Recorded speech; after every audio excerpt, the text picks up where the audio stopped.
Hello बच्चों, स्वागत है आपका अपने YouTube चैनल पर। हम यहाँ पर सेल का थर्ड लेक्चर लेके आए हैं। लास्ट क्लास में अपन ने डिस्कस कर लिया था, एक यूकैरियोटिक सेल का ओवरव्यू ले लिया था अपन ने। ठीक है, तो आज अपन को एक एक चीज को आगे पढ़ना है कि कैसे अपन सेल के बाहर से जब अंदर की ओर जाते हैं कौन कौन से अपन को सेल के पार्ट्स दिखाई देते हैं, उन सेल के पार्ट्स की स्टडी करनी है। जैसे सबसे पहले बाहर से और अंदर की जाने की बात करते हैं तो सबसे पहले क्या आएगा, सेल वॉल। ठीक है, तो उससे पहले मैं एक एनसीईआरटी की लाइन है कि वो एनसीईआरटी की लाइन जो है पेज नंबर 1 to 5, जो 125 नंबर पेज एनसीईआरटी का है, वहां पे एक लाइन मिलेगी अपन तो जहां पर यूनिसेलुलर ऑर्गेनिज्म का डिस्कशन किया गया है। वहां पे लिखा हुआ मिलेगा तुमको कि less than a complete cell, less than a complete cell doesn't ensure the independent existence. इसका मतलब समझिए क्या है कि अगर क्या बोल रही है एनसीईआरटी कि अगर एक कोई कंप्लीट सेल है, अगर इस सेल से मैं कुछ भी निकाल दूं, एनीथिंग, सेल माइनस एनीथिंग, बोले तो सेल में से अगर अपन कुछ भी निकाल दें तो बोले तो independent existence, independent existence not ensure. बोले तो अगर सेल में से कुछ अपन ने निकाल दिया तो इंडिपेंडेंट एग्जिस्टेंस इंश्योर नहीं है, श्योर नहीं है कि होगा कि नहीं होगा, मतलब वो इंडिपेंडेंटली एग्जिस्ट कर सकती है कि नहीं कर सकती। तो क्या मतलब हो सर मतलब वो है कि अगर कुछ अपने निकाला तो हो सकता है वो इंडिपेंडेंट एग्जिस्टेंस शो करे और हो सकता है इंडिपेंडेंट एग्जिस्टेंस शो ना करे। कैसे? मान लो जैसे अपने अमीबा की सेल की बात करें कि एक अमीबा की सेल है, यूनिसेलुलर ऑर्गेनिज्म है, एक सिंगल सेल है, बिल्कुल इंडिपेंडेंट एग्जिस्टेंस शो कर रही है। अब अगर इस सेल में से मैं माइटोकॉन्ड्रिया को निकाल दूं, किसको? किसी एक माइटोकॉन्ड्रिया को अपने निकाल दिया तो बताइए क्या इंडिपेंडेंट एग्जिस्टेंस होगा कि नहीं होगा? मैंने जैसे पूछा तुमने बोला सर नहीं, लेकिन मैंने क्या बोला? यस होगा। कैसे होगा? क्योंकि माइटोकॉन्ड्रिया का नंबर किसी सेल में एक नहीं होता बेटा, एक से ज्यादा होता है, 5, 7, 10, 20, 50, 100। वो उसकी एक्टिविटी पर डिपेंड करता है कि वो फिजियोलॉजिकली कितनी एक्टिव है। जितने ज्यादा सेल एक्टिव उसमें नंबर ऑफ माइटोकॉन्ड्रिया उतने ही ज्यादा। तो अगर एक माइटोकॉन्ड्रिया को अगर अपने निकाल दिया तो उसके इंडिपेंडेंट एग्जिस्टेंस पर कोई फर्क नहीं पड़ेगा, वो इंडिपेंडेंट एग्जिस्टेंस शो करेगी। लेकिन उसी की जगह अगर मैंने मान लो न्यूक्लियस को रिमूव कर दिया, सेल का न्यूक्लियस अगर अपने हटा दिया, तो अगर सेल का न्यूक्लियस हटा देंगे तो सेल इंडिपेंडेंट एग्जिस्टेंस शो नहीं करेगी, क्योंकि न्यूक्लियस को हटाया मतलब उसके जेनेटिक मटेरियल को हटा दिया। उसको हटा दिया तो बोले तो जो पूरी फंक्शनिंग को कंट्रोल करता है उसको हटा दिया, और उसकी फंक्शनिंग कंट्रोल करने वाले को हटा दिया तो इंडिपेंडेंट एग्जिस्टेंस नहीं होगा।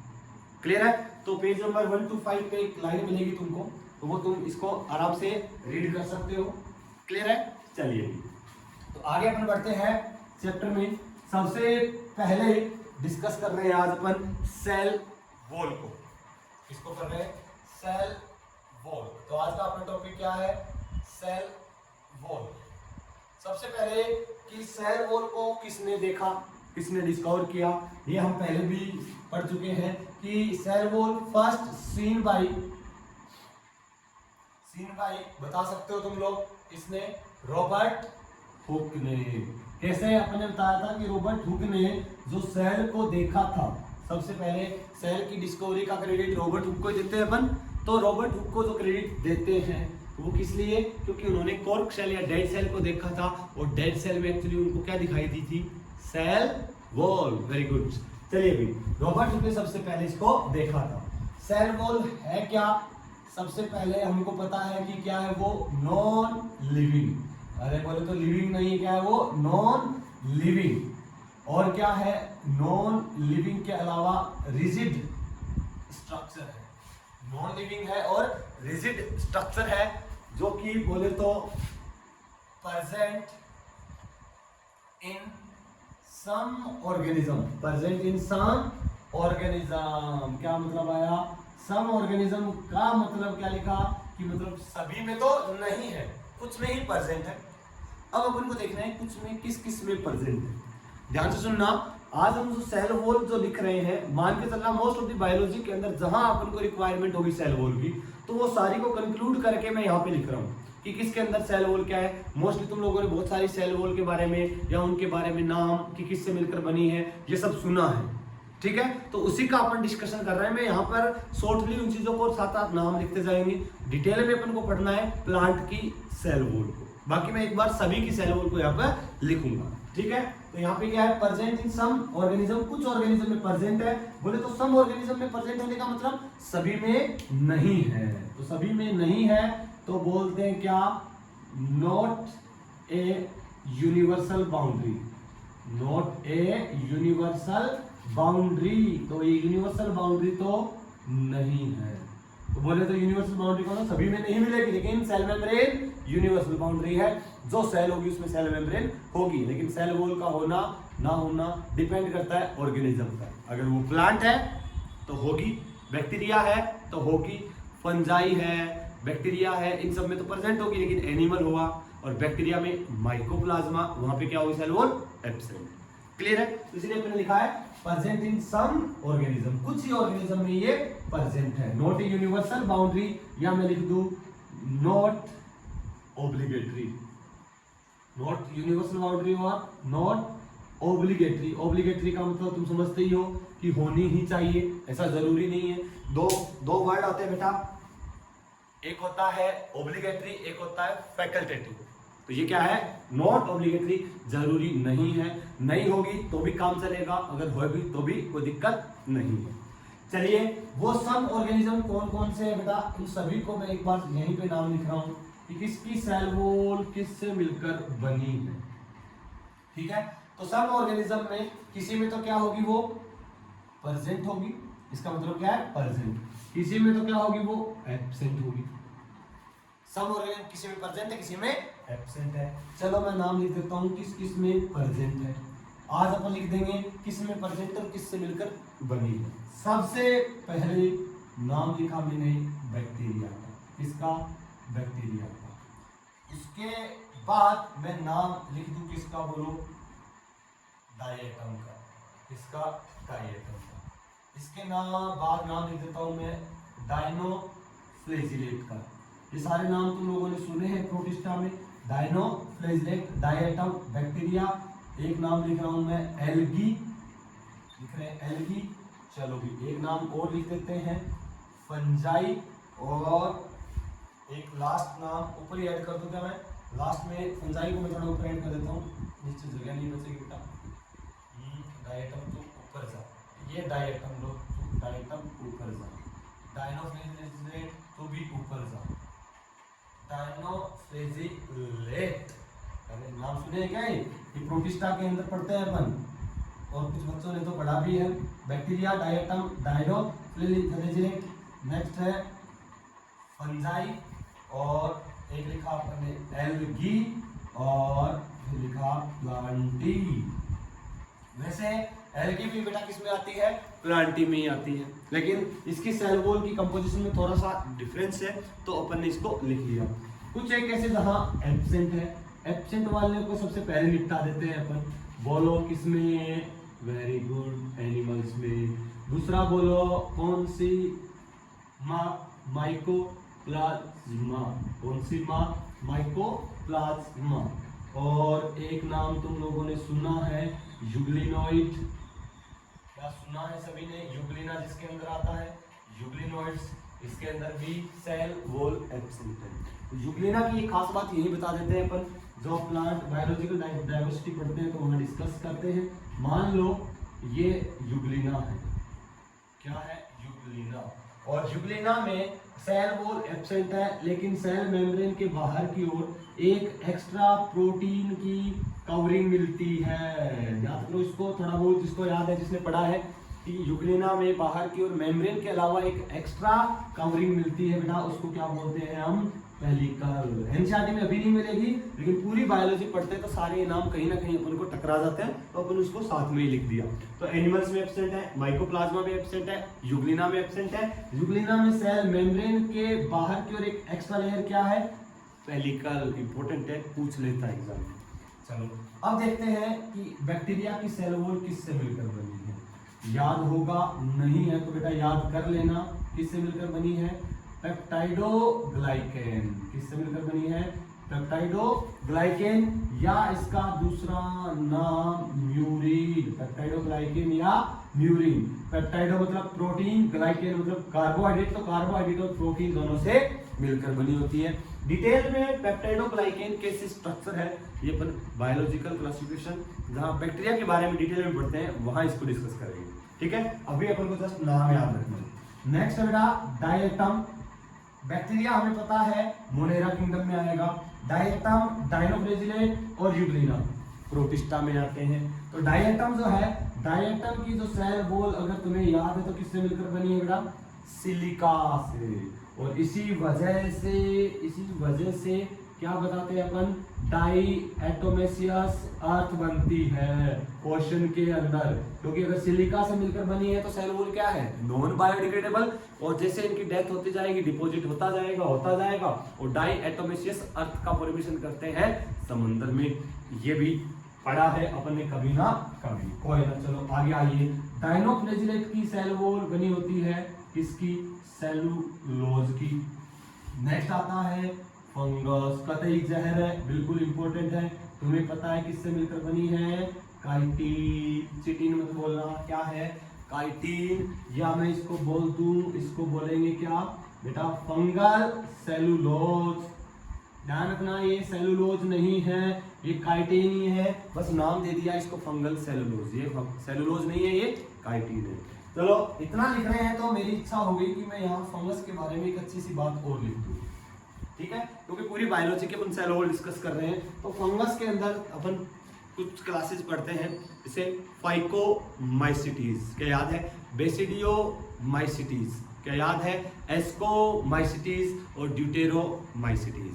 फाइकोमाइसिटीज के अंदर दो क्लास पढ़ते हैं, सब क्लास पढ़ते हैं, जाइगोमाइसिटीज एंड ऊमाइसिटीज। तो जो ऊमाइसिटीज है जिसको मैंने पढ़ाया उनको पता है बेटा, ऊमाइसिटीज जो है, ऊमाइसिटीज सब क्लास जो है फंगस की, उसके अंदर सेल वॉल कैसी होती है, सेलुलोजिक सेल वॉल। ये थोड़ा सा डिफरेंस जो कि अपन को ध्यान रखना है, बिल्कुल इंपॉर्टेंट है कि ऊमाइसिटीज में क्या मिलेगी, सेलुलोजिक सेल वॉल। बाकी किसमें है, काइटिन, इसको लिखा फंगल सेलुलोज, ये सेलुलोज नहीं है, इसको नाम बोला है काइटिन को फंगल सेलुलोज, सेल वॉल के हिसाब से, लेकिन ऊमाइसिटीज की किससे मिलकर बनी है, सेलुलोज से।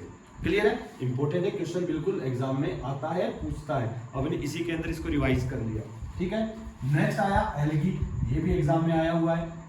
जो एल्गी है वैसे तो प्लांटी में ही आती है, लेकिन अपन सेल वॉल में डिफरेंस है तो इसलिए अपन लिख रहे हैं। जैसे एल्गी की सेल वॉल किससे मिलकर बनी है, cellulose, galactans, mannans and mineral like calcium carbonate। बिल्कुल ध्यान रखना, cellulose, galactans, mannans and mineral like calcium carbonate NCERT में दिया है, एग्जाम में पूछा भी है। तो कई बार दिमाग में ऐसा आता है कि चलो प्लांटी है, एल्गी प्लांट है, तो जो प्लांट की सेल वॉल जो होती है उसी की एल्गी मिलकर बनी होगी, एल्गी की सेल वॉल मिलकर बनी होगी, लेकिन थोड़ा सा फर्क है। जैसे प्लांट की सेल वॉल अभी अपन देखेंगे किस से मिलकर बनी है। अभी एल्गी का लिखा अपन ने, cellulose, galactans, mannans and mineral like calcium carbonate. Plant की सेल वॉल किस से मिलकर बनी है, चलो बताइएगा, सेलुलोज। दूसरा hemi cellulose, pectin and protein. Clear है, चलो इसको मैं अलग से आगे लिखूंगा क्योंकि इसके अंदर 3-4 नाम और लिखने हैं मेरे को, वो भी डिस्कस करेंगे। तो इतना अपन सेल वॉल देख लें कि किसके अंदर प्रेजेंट है, किसमें एब्सेंट है, इनमें एब्सेंट है, इनमें प्रेजेंट है। नाम भी अपने लिख लिए हैं, कृपया करके तुम इसको चिपका सकते हो, उतार सकते हो, ठीक है। चलिए भी उतार लीजिए।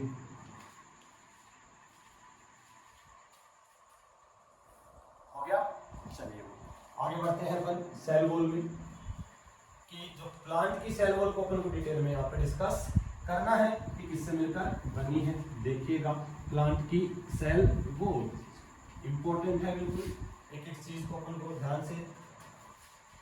हाँ, जो सेल वॉल है किसकी, प्लांट की, सेल वॉल। पहले तो मैं नाम लिख देता हूँ, किस किस से मिलकर बनी है, सेलुलोज, दूसरा हेमी सेलुलोज, तीसरा पैक्टीन, चौथा प्रोटीन। ये तो मेन कंपोनेंट मिलते ही हैं। इसके अलावा addition to all of the above, इसके अलावा भी क्या मिलता है इसके अंदर, तुम लोगों ने सुना होगा लिग्निन, सुना है क्या तुम लोगों ने, क्यूटीन सुना है क्या तुम लोगों ने, सुबेरिन सुना है। ये एडिशनल, इनके अलावा भी में भी मिल सकती है, लेकिन ये चार तो मिलेगी। ये क्या होगी बोले तो मे बी प्रेजेंट, मतलब हो सकता है, जरूरी नहीं है, कुछ एक स्पेसिफिक जगह ये चीजें प्रेजेंट होगी, बाकी ये तो सारी प्रेजेंट होगी। सेलुलोज जो कि सेल वॉल का क्या बनाएगी, फ्रेम वर्क बनाती है। सेलुलोज, हेमिसेलुलोज, पैक्टिन तीनों कार्बोहाइड्रेट है। प्रोटीन है। इसके अलावा ये वैक्सी मटेरियल, और साथ में कभी कई जगह अपन को किसी हायर बुक के अंदर ऐसा भी लिखा हुआ मिल सकता है कि इसके अंदर लिपिड भी थोड़ा बहुत अमाउंट में प्रेजेंट है, लेकिन अपन को ये चार नाम याद रखना, सेलुलोज, हेमिसेलुलोज, पैक्टिन और प्रोटीन प्लांट की सेल वॉल। इसके अलावा ये मिल सकती है, जैसे तुम लोगों ने सुना है, जैसे अपने आंकड़े की तुम लोगों ने लीफ अगर देखी हो, क्या होती है, बिल्कुल थिक होती है, उसके ऊपर थिक क्यूटिकल की कवरिंग है ट्रांसपिरेशन को कम करने के लिए। तो जो डाइकोट्स होते हैं उनके ऊपर क्या मिल रही है, क्यूटिकल की थिक कवरिंग मिल रही है, तो ट्रांसपिरेशन को कम करने के लिए जो वैक्सी मटेरियल है वो सेल वॉल के ऊपर डिपोजिशन है। जैसे जाइलम पड़ा हो तो जाइलम के अंदर ट्रेकिड और वेसल का नाम सुना है, तो ट्रेकिड और वेसल्स में क्या प्रेजेंट है, लिग्निन का डिपोजिशन है। इसके अलावा अपन ने कॉर्क के बारे में डिस्कस किया हो, जो कॉर्क होता है प्लांट के अंदर, जो बाहर की और जो छाल जिनको बोलते हैं, बार्क जो बोलते हैं, उनकी सेल की वॉल में क्या प्रेजेंट है, सुबेरिन प्रेजेंट है। तो ये भी में भी प्रेजेंट होता है, हर जगह प्रेजेंट तो जरूरी नहीं है, ये प्रेजेंट होगा। लिग्निन होगा, सुबेरिन होगा, तो अगर पूरी सेल को अगर कवर कर लेगी, बेटा मैंने क्या बोला, पूरी सेल को अगर लिग्निन और सुबेरिन से अगर कवर कर देगी तो वो सेल डेड हो जाएगी, क्योंकि इससे ट्रांसपोर्टेशन रुक जाएगा। ठीक है, चलो इसी का डिस्कशन कर रहे हैं कि कौन कैसे किससे मिलकर बनी है। फिर भी मैं यहीं पे ऐड कर देता हूं कि जो सेलुलोज है उसको बनाने वाला कौन है, सेल मेम्ब्रेन। अभी बनाएंगे अपन, उसको कौन बनाती है, सेल मेम्ब्रेन। हेमिसेलुलोज और पैक्टिन को बोला कौन बनाएगा, इनको बनाता है कौन, गोल्जी बॉडी। कौन बनाता है, गोल्जी बॉडी। और प्लांट के अंदर गोल्जी बॉडी को बेटा नाम देते हैं क्या, डिक्टियोसोम। बिल्कुल याद रखना, प्लांट के अंदर गोल्जी बॉडी को क्या नाम देते हैं, डिक्टियोसोम। प्रोटीन तुम्हें पता होना चाहिए क्या, राइबोसोम, क्योंकि राइबोसोम को क्या बोलते हैं, प्रोटीन फैक्ट्री ऑफ सेल। जहां प्रोटीन बनेगा वहां राइबोसोम मिलेगा। क्लियर है, तो सेलुलोज को कौन बना रही, सेल मेम्ब्रेन। हेमिसेलुलोज पैक्टिन को गोल्जी बॉडी, अगर वो प्लांट में तो डिक्टियोसोम, क्योंकि प्लांट की सेल वॉल पढ़ रहे हैं तो वहां पे डिक्टियोसोम बोलेंगे। प्रोटीन राइबोसोम, ठीक है, इतना बनाइए, सेल वॉल को सिंथेसाइज करते हैं फटाफट। हो गया, चलिए देखते हैं प्लांट की सेल वॉल कैसे बन रही है। ध्यान से सुनिएगा बेटा, ध्यान से। चलिए, ये है क्या, ये है अपनी सेल, और ये है सेल की सेल मेम्ब्रेन। क्या बना दी, सेल मेम्ब्रेन। ये क्या है, साइटोप्लाज्म। क्या है, साइटोप्लाज्म। ध्यान से, साइटोप्लाज्म। और साइटोप्लाज्म को क्या बोलते हैं, main arena for cellular activities. Cellular activities होने के लिए जो मेन एरिया या एरिना कौन है, साइटोप्लाज्म। क्लियर है, तो इसके बाहर की ओर मैं बना रहा हूं क्या, सेल वॉल। देखिएगा बेटा ध्यान से, अगर अपन सेल वॉल बना रहे हैं, ये समझ जाओगे ना, ये सेल मेम्ब्रेन, साइटोप्लाज्म, बाहर की ओर सेल वॉल बना रहे, बीच में गैप नहीं है, ये ना गैप नहीं है, समझाने के हिसाब से अपने कुछ ऐसे शो किया है। बाकी सेल मेम्ब्रेन सेल वॉल के पास होगी, और ये पूरी की पूरी सेल वॉल कवर कर रही पूरी सेल को। क्लियर है ना, ये पूरी सेल वॉल कवर कर रही सेल को। ये सेल और वॉल और सेल मेम्ब्रेन के बीच में इतना स्पेस नहीं है, अंडरस्टूड है, ठीक है, वेरी गुड, समझदार तो तुम लोग हुई। चलिएगा, सेल के साइटोप्लाज्म में बेटा प्रेजेंट है क्या? ग्लूकोज। क्या प्रेजेंट है? ग्लूकोज। जो ग्लूकोज है, बहुत सारे ग्लूकोज का पॉलीमर क्या कहलाता है? सुनिएगा, ये सेल मेम्ब्रेन और सेल मेम्ब्रेन में बैठा है, वही कौन? वही सेल मेम्ब्रेन में बैठा है, ये लगी, ये है सेल मेम्ब्रेन में, ये बैठा। ध्यान से देखते जाना इसको। ये जो सेल मेम्ब्रेन में बैठा है, इसका नाम क्या है? ये इसका नाम है सेलुलोज सिंथेज। क्या नाम है? Cellulose synthase enzyme. क्या नाम है इसका? Cellulose synthase enzyme. क्या करेगा? ये सेल के साइटोप्लाज्म में प्रेजेंट ग्लूकोज के बहुत सारे मॉलिक्यूल को आपस में जोड़ता जाएगा, जोड़ता जाएगा, जोड़ता जाएगा और जोड़ता जाएगा और एक पॉलीमर चेन बना के बाहर छोड़ेगा, बोले तो सेलुलोज बना देगा। तो सेलुलोज का फॉर्मेशन कौन कर रहा है? Cellulose synthase. कहाँ प्रेजेंट है? सेल मेम्ब्रेन में। वो ग्लूकोज को आपस में जोड़ता जाएगा और एक पॉलीमर चेन बनाएगा, या बोले तो पॉलीसैकेराइड बनाएगा, जिसका नाम है सेलुलोज बना देगा। और यहाँ पर ये जो ग्लूकोज बन बन के आगे सप्लाई हो रहा है, तो यहाँ पे प्रेजेंट होती है साइटोप्लाज्म में माइक्रोट्यूब्यूल्स। क्या प्रेजेंट है? माइक्रोट्यूब्यूल्स। और यहाँ से माइक्रोट्यूब्यूल्स के थ्रू वो ऊपर जा रहे हैं। अपन पढ़ेंगे आगे, साइटोस्केलेटन पढ़ेंगे, उसमें पढ़ेंगे माइक्रोट्यूब्यूल्स के बारे में। ठीक है, चलो अभी यहाँ अपना सेलुलोज बाहर बना दिया। सुनिएगा क्या करता है? कंटिन्यूस सेलुलोज बनता जा रहा है। ये लो सेलुलोज आया, दूसरा सेलुलोज आया। इस प्रकार बहुत सारे सेलुलोज के छोटे छोटे मॉलिक्यूल आपस में जुड़ते जाएंगे। ये लो सेलुलोज। और ये जो फाइबर, सेलुलोज के फाइबर मिलकर आपस में जो स्ट्रक्चर बनाते हैं, उसको बोलते हैं माइक्रोफाइब्रिल। क्या बोलेंगे? माइक्रोफाइब्रिल। तो सेलुलोज बनाता जा रहा है, बनाता जा रहा है, बहुत सारे सेलुलोज के मॉलिक्यूल्स मिलकर क्या बनाएंगे? माइक्रोफाइब्रिल। और सेल के बाहर छोड़ते जाएंगे। ये लोग सेल के बाहर छोड़ते जा रहे हैं, ये लोग सेल के बाहर छोड़ रहे हैं, ये लोग सेल के बाहर, ये लोग ये सेल के बाहर की ओर रिलीज करते जा रहे हैं। किनको? सेलुलोज के माइक्रोफाइब्रिल को। तो सेल क्या कर रही है? इनको बाहर की ओर छोड़ रही है। तो ये क्या है? सेलुलोज के फाइबर्स है। क्या है? सेलुलोज के फाइबर्स। अरे क्लियर है ना? तो ये देखो सेलुलोज के कितने फाइबर्स को यहाँ पर इसने छोड़ दिया। तो कुछ इसी प्रकार से अगर अपन को छत बनानी है, अगर छत बनानी है तो क्या करना पड़ेगा? सरिये डालने पड़ेंगे अपन को, बोले तो पूरा फ्रेमवर्क तैयार करना पड़ेगा। जैसे सरिये वगैरह अपने गाटर सरिये समझ गए होगे ना, वो गाटर और सरिये का मतलब, तो सरिये वगैरह लगा दिए अपने। जैसे समझो अगर ये लोग अपने को अगर एक छत बनानी है तो ये सरिये लगा दिए, कुछ ये लोग ऐसा अरेंजमेंट कर दिया, कर दिया कि नहीं कर दिया? ये जो यहाँ पर जो सरिये अपन छत की बात कर रहे हैं, यहाँ पर ये क्या है बेटा? Cellulosic microfibril. क्या है? Cellulosic microfibril. अगर अपन को छत बनाने के सरिये लगा के छोड़ देंगे, अरे नहीं, ऊपर से कुछ भी आएगा वो पार जाएगा। तो इसको क्या करना पड़ेगा अपन को? सीमेंट, बजरी, मिट्टी सबसे पूरा गोल बना के इसको भरना पड़ेगा। बोले तो इसके अंदर माल भरना पड़ेगा अपन को। और ये लोग भी इसके अंदर जो कुछ अपन माल भर रहे हैं, ये लोग इसके अंदर माल भर दिया।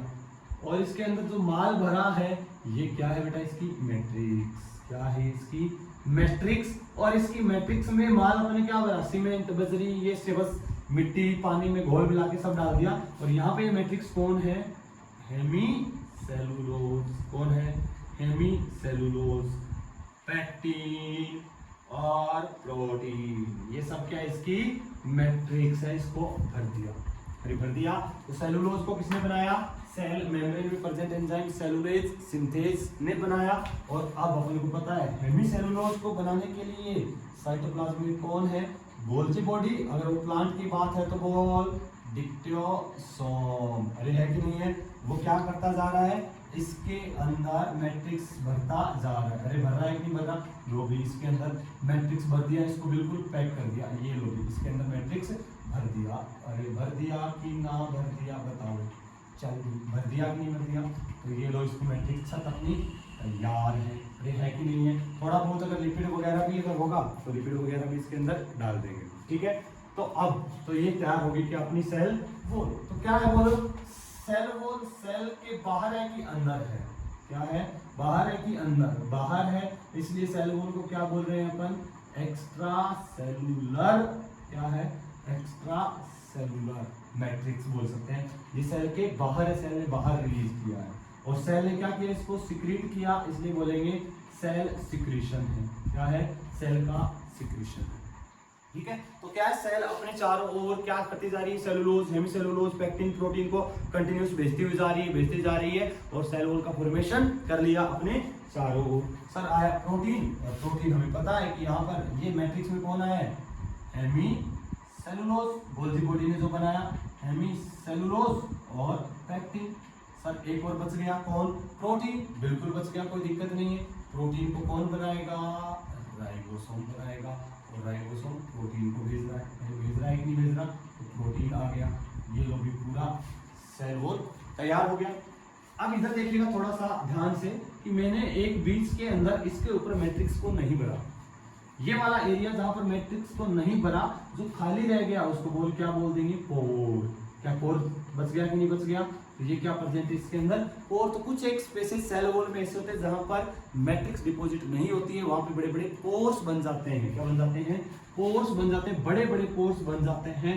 इसलिए सेल वॉल कैसी होती है, परमिएबल, कोई आए कोई जाए नो दिक्कत, कोई आए कोई जाए नो दिक्कत। अरे क्लियर है, तो ये पोर प्रेजेंट है, तो उसकी वजह से क्या है, परमिएबल। और परमिएबल में भी अगर बात करें तो बता देते हैं कि जो लार्ज मैक्रोमोलिक्यूल है नॉर्मली जो डिजायरेबल है सबको अंदर जाने दे सकती है, और स्मॉल मॉलिक्यूल चाहे वो डिजायरेबल हो या अनडिजायरेबल, सभी के लिए एंट्री अवेलेबल है सेल वॉल के पास। क्योंकि सेल वॉल तो क्या है, नॉन लिविंग है, इसकी प्रॉपर्टी सेलेक्टिव नेचर नहीं है, ये सिलेक्ट नहीं कर रही है, जो आया वो आराम से आ सकता है, कोई दिक्कत नहीं है। क्योंकि नॉन लिविंग है, मेटाबॉलिक एक्टिविटी शो नहीं कर रही है, तो आराम से कोई भी सब्सटेंस आ जा सकते हैं। तो बोले सेल वॉल कैसी है, परमिएबल है।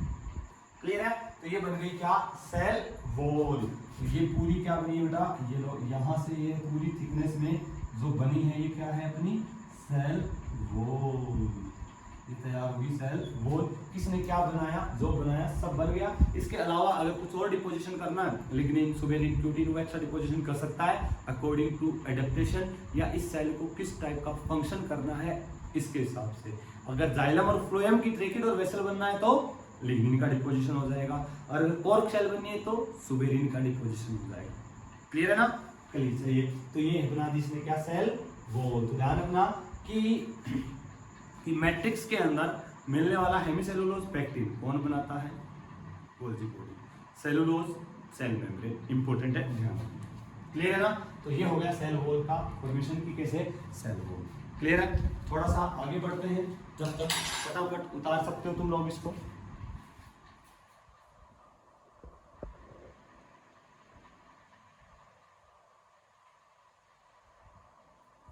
जल्दी से बना सकते हो, क्या आगे बढ़े, चलिए ठीक है, बन गया, वेरी गुड।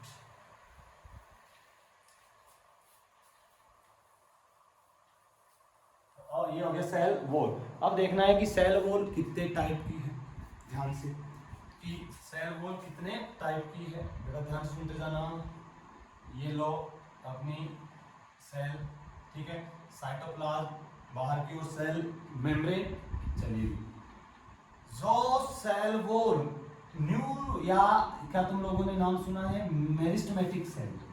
क्या, मेरिस्टेमेटिक सेल, जो डिवाइडिंग सेल है वो, मतलब वो परमानेंट नहीं है, अभी वो सिर्फ डिवाइड करने का काम कर रही है। मेरिस्टेम का मतलब ही ग्रीक के अंदर डिवाइड, टू डिवाइड, मतलब वो सेल जो कंटिन्यूस डिवाइड होती रहती है उनको बोलते हैं मेरिस्टेमेटिक सेल। परमानेंट सेल जो डिवीजन की कैपेबिलिटी को खो चुकी है वो क्या होगी, परमानेंट, और एक पर्टिकुलर फंक्शन परफॉर्म कर रही है। तो अभी जो सबसे पहली बार जो नई सेल होगी या मेरिस्टेमेटिक सेल होगी, उसके अंदर सबसे पहले बार बाहर की ओर जो सेल वॉल बनती है, बोले जो पहली बार होता है, पहली बार होता नहीं नालायक को, जो पहली बार बनती है कौन बनेगी, सेल वॉल। जो पहली बार बनेगी क्या कहलाएगी, कि प्राइमरी की सेकेंडरी, सबसे पहली बार बनी है तो वो क्या कहलाएगी, प्राइमरी सेल वॉल। भाई क्या हो रहा है तेरे, प्राइमरी सेल वॉल क्या कहलाएगी, प्राइमरी सेल वॉल, जो सबसे पहले बार बनी है। प्राइमरी सेल वॉल क्योंकि मेरिस्टेमेटिक सेल है, यू नो वेरी वेल, तुम्हें अच्छे से पता है, उम्मीद करता हूं, क्योंकि मैं सिर्फ उम्मीद कर सकता हूं।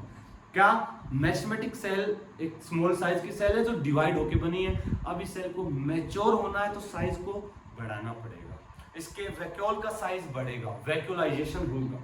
याद करो प्लांट ग्रोथ एंड रेगुलेटर्स, वहां डिस्कस भी किया था। याद करो प्लांट एनाटॉमी, वहां पे भी डिस्कशन होता है इसका। वैक्यूलाइजेशन हो रहा है, वैक्यूल का साइज बढ़ेगा तो सेल वॉल का साइज भी बढ़ेगा। तो प्राइमरी जो सेल वॉल है वो कैसी है, अरे कैसी है, अच्छी है कि नहीं है, थिन है, ठीक बोले, पतली है, और पतली है तो पतली होने के साथ साथ कैसी है, वो इलास्टिक है। अगर इलास्टिक है तो बोले तो कैपेबल टू ग्रोथ, या कैपेबल ऑफ ग्रोथ, इसके पास ग्रोथ की कैपेबिलिटी है। अरे सुनिएगा सर, नॉन लिविंग कह रहे थे, फिर कैसे ग्रोथ हो गया। हमें पता है ग्रोथ लिविंग का डिफाइनिंग फीचर नहीं है।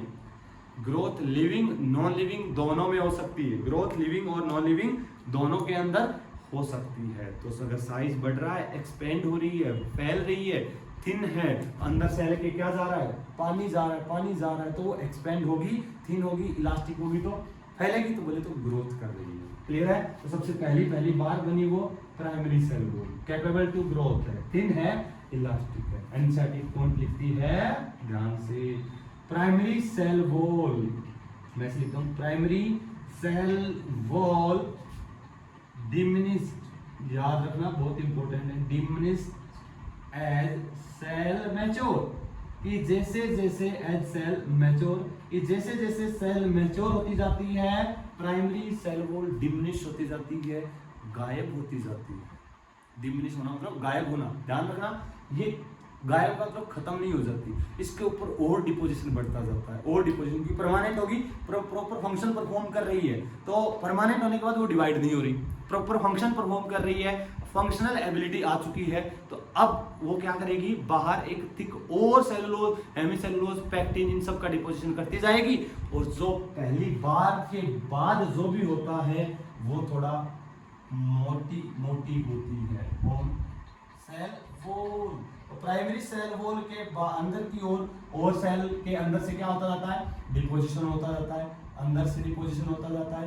तो ये अंदर से डिपोजिशन हो गया, लोबिंग, अंदर से डिपोजिशन हुआ, कुछ टाइम बाद और डिपोजिशन हुआ, ये लोबिंग, अंदर से डिपोजिशन और हो गया, और लोबिंग, अंदर से और डिपोजिशन होता जा रहा है, और होता जा रहा है। इस प्रकार बहुत सारा सेलुलोज, हेमीसेलुलोज कंटिन्यूअस बाहर आता जा रहा है, डिपोजिट होता रहा है, और एक थिक लेयर बनती जा रही है। तो यहाँ पर देखो, यहाँ पर ये जो बनी है सारी की सारी सबसे बाहर की ओर है, फिर सेकंड, फिर थर्ड, यहाँ पर 3 लेयर अपने शो करी है।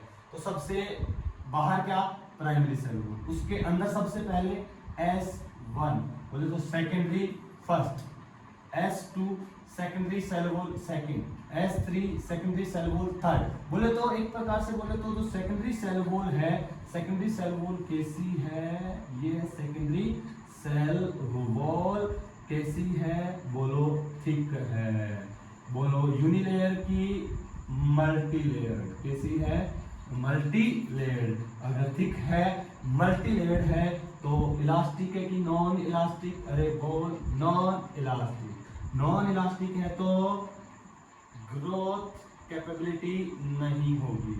क्लियर है, थिक है पहले के कंपैरिजन में। हुआ क्या, प्राइमरी सेल वॉल के ऊपर ही डिपोजिशन एक्स्ट्रा होता गया है, और वही अब कन्वर्ट हो गई किसके अंदर, सेकेंडरी सेल वॉल में कन्वर्ट हो गई है। अरे क्लियर है ना, तो ये सेकेंडरी सेल वॉल, तो प्राइमरी सेल वॉल डिमिनिश या गायब कैसे होगी, क्योंकि उसके ऊपर डिपोजिशन और होता गया, क्योंकि अंदर से सेलुलोज, हेमीसेलुलोज बाहर की ओर सेल बनाती गई और अपनी एक प्रोटेक्टिव कवरिंग बना ली है। सेकेंडरी सेल वॉल अब सेल परमानेंट हो चुकी है, अपना मैक्सिमम साइज गेन कर चुकी है, इससे ज्यादा साइज नहीं बढ़ेगा, कोई सेल कैसी हो चुकी है, परमानेंट। क्लियर है। तो पहली बार आई वो प्राइमरी सेल, और सबसे बाद में बनी वो सेकेंडरी सेल वॉल। तो बता सकते हो कि जो सेल मेम्ब्रेन के नियरेस्ट सेल वॉल कौन सी है, सेल मेम्ब्रेन के नियरेस्ट सबसे पास में सेल वॉल कौन सी है, बोलो S1, S2, S3 की प्राइमरी सेल वॉल। अरे बोल कौन सा, S3 सबसे पास में, सबसे दूर अभी क्या है, प्राइमरी सेल वॉल। क्लियर है। तो ये प्राइमरी और सेकेंडरी हो गया। प्राइमरी सेल वॉल कैसी है, अभी देखा आपने यूनिलेयर, अरे है कि नहीं है, बोले तो एक ही लेयर इसके अंदर प्रेजेंट है। और कंपोजिशन की बात करें, primary cell wall cellulose, hemicellulose, pectin, protein वही है, यहाँ पे भी वही है। सुनिएगा एक चीज ध्यान रखना, PCW बोले तो primary cell wall and SCW secondary cell wall are differ in, primary cell wall and secondary cell wall are differ in, कि कैसे एक दूसरे से अलग अलग है। सबसे पहले कंपोजिशन, कंपोजिशन का मतलब है यहाँ पे अमाउंट से, यहाँ सेलुलोज, हेमीसेलुलोज, पैक्टिन, प्रोटीन का डिपोजिशन कम है, यहाँ ज्यादा है, तो कंपोजिशन। अरे क्लियर है, अरे क्लियर है, बोले तो ग्रोथ की कैपेबिलिटी में क्लियर है। दूसरा सेलुलोज के जो फाइबर है उसका ओरिएंटेशन, ओरिएंटेशन में दिक्कत आए तो लिख सकते हो अरेंजमेंट, तो सेलुलोजिक फाइबर का ओरिएंटेशन या उनके अरेंजमेंट में कैसे, मतलब कि प्राइमरी जो सेल वॉल होती है बेटा, उसके अंदर जो सेलुलोजिक फाइबर जो बाहर की ओर आ रहे हैं कंटिन्यूस, वो रैंडमली इसी प्रकार रैंडमली बिखरते जाते हैं, उसके अंदर मैट्रिक्स आती जाती है और वो प्राइमरी सेल वॉल बन जाती है थिन सी। लेकिन सेकेंडरी सेल वॉल के अंदर क्या होगा, एक प्रॉपर पैटर्न होगा सेलुलोज के फाइबर का, बोले तो पैरेलली अरेंज रहते हैं, क्या रहते हैं, बिल्कुल सिस्टमेटिक। यहाँ क्या होंगे, इर्रेगुलर। तो प्राइमरी सेल वॉल के अंदर सेलुलोजिक फाइबर क्या है, इर्रेगुलरली अरेंज है। यहाँ क्या है, एक प्रॉपर पैटर्न है, पैरेलली अरेंज है, कहाँ पर, सेकेंडरी सेल वॉल में, क्योंकि अभी प्लांट के जब तक सेल जिंदा रहेगी तब तक साथ में यही रहेगी, ये तो कुछ टाइम के लिए आई है इनिशियल स्टेज में, जब ग्रोथ करेगी तब ये डिमिनिश हो जाएगी। क्लियर है, तो ये प्राइमरी सेल वॉल और सेकेंडरी सेल वॉल कैसे एक दूसरे से अलग अलग है अपन ने देख लिया। क्लियर है, इसके अलावा अगर अपन बात करें इसके क्या क्या फंक्शंस होंगे, इसके अंदर क्या और क्या क्या चीज हो सकती है, कि दो प्लांट सेल आपस में फ्यूज हो रही है तो उसको कौन जोड़ रहा है, दो प्लांट सेल के आपस में साइटोप्लाज्म की कनेक्शन कौन कर रहा है, इन सब की चर्चाएं करेंगे अपन ब्रेक के बाद। तब तक के लिए टाटा बाय बाय, मिलते हैं नेक्स्ट एपिसोड में।